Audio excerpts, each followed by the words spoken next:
Salut à tous, c'est Minous, vous allez tous très bien. Donc aujourd'hui une nouvelle vidéo, on se retrouve pour le premier avant-match de l'équipe de France pour cette Coupe du Monde. Donc hier j'ai fait l'avant-match de la Tunisie contre le Danemark. Donc cette vidéo vous a d'ailleurs plu, donc voilà, merci beaucoup. Et aujourd'hui on se retrouve pour le match France-Australie qui aura lieu demain à 20h. Donc voilà, ce sera le premier match de l'équipe de France pour cette Coupe du Monde. Bon, avant que la vidéo commence, hier on a eu le droit à l'ouverture de cette Coupe du Monde avec la cérémonie qui était tout simplement exceptionnelle. Et malheureusement la défaite du Qatar pour leur premier match d'ouverture contre l'Équateur 2-0 avec un magnifique doublé de Valencia, même s'il y en a un des deux qui était un penalty. Donc avant que la vidéo commence, n'hésitez pas à vous abonner, liker et partager. Donc, je le répète une nouvelle fois, bien sûr il y a mon serveur Discord en description, donc pour tous les fans de football qui aimeraient parler avec des gens qui s'y connaissent au football. Donc voilà, mon serveur Discord est en description. Et sur ce, je vous dis juste bonne vidéo à tous. Donc d'abord on va parler du match à la Coupe du Monde 2018 parce que oui, l'Australie c'est un adversaire qu'on a rencontré à la Coupe du Monde 2018 qui nous a d'ailleurs donné du fil à retordre parce que la France elle a gagné tout juste 2-1 contre cette équipe de l'Australie. Donc voilà, c'était une équipe à pas sous-estimer, c'était assez compliqué pour eux. Aujourd'hui c'est un nouveau match, des nouveaux défis, des nouveaux joueurs parce que ce match il date déjà d'il y a 4 ans.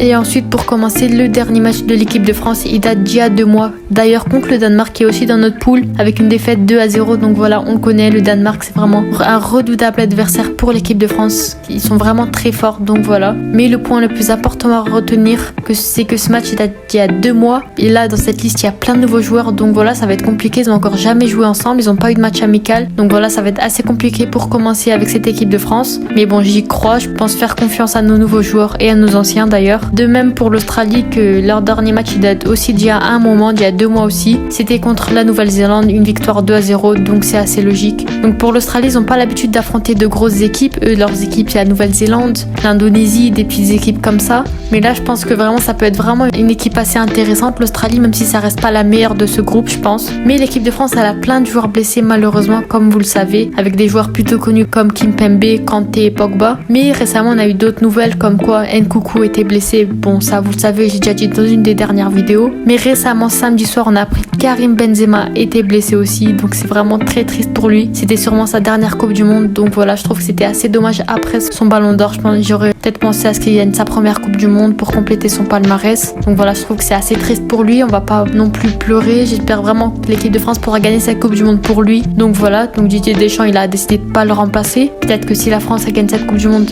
du coup le trophée il ira aussi à Benzema même s'il est blessé. Mais je pense que Didier Deschamps il aurait peut-être pu appeler des joueurs comme Ben Yedder qui était très bon la saison dernière avec l'AS Monaco, Martin Terrier qui est très bon en ce moment même et l'année dernière avec Rennes, et peut-être Diaby ou d'autres joueurs. On en a plein aussi comme Kolo Muani, etc.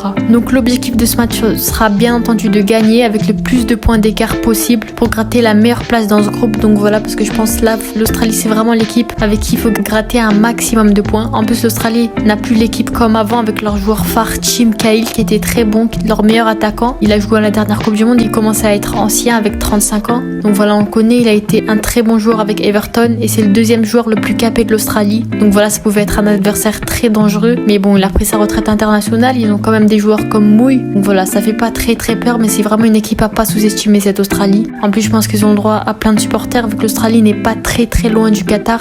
Maintenant, on va passer à la compo de l'équipe de France avec bien entendu Hugo Lloris dans les cages, Benjamin Pavard en tant que latéral droit, même si je pense que Koundé n'est pas encore prêt pour ce poste-là. Même si c'est que l'Australie, il faut justement en profiter pour tester des joueurs plutôt moyens à ce poste et qui n'ont pas vraiment joué avec l'équipe de France. Raphaël Varane, bien entendu en défenseur central avec William Saliba. Je pense que cette paire, elle peut vraiment être essayée. Je pense que ça peut vraiment être une des meilleures paires de ce mondial. Et bien sûr avec Théo Hernandez à gauche. Aurélien Tchouameni et Adrien Rabiot en milieu défensif. Donc voilà, je pense que ça peut vraiment être les meilleurs, à part si on teste Youssouf Fofana qui peut être très bon aussi avec Tchouameni. Je pense qu'il aura du temps de jeu contre l'Australie, et Griezmann en milieu offensif qui est très bon avec l'Atlético en ce moment. Et pour l'attaque, un trio, bon comme Benzema il est blessé, j'ai décidé de mettre Olivier Giroud en pointe qui est aussi très bon avec l'AC Milan, Kylian Mbappé en tant qu'ailier gauche et Ousmane Dembélé en tant qu'ailier droit. Donc voilà ma composition contre l'Australie. Dites en commentaire les compositions que vous voudrez voir. Moi je pense qu'on pourrait peut-être faire rentrer des petits joueurs comme peut-être Djizazi, Gendouzi, des petits joueurs comme ça qui n'auront pas forcément beaucoup de temps de jeu à cette Coupe du Monde. Donc voilà, c'est la fin de cette vidéo. Par contre, vous aura plu, n'hésitez pas à vous abonner, liker et partager. On se retrouve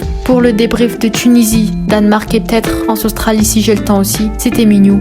Ciao.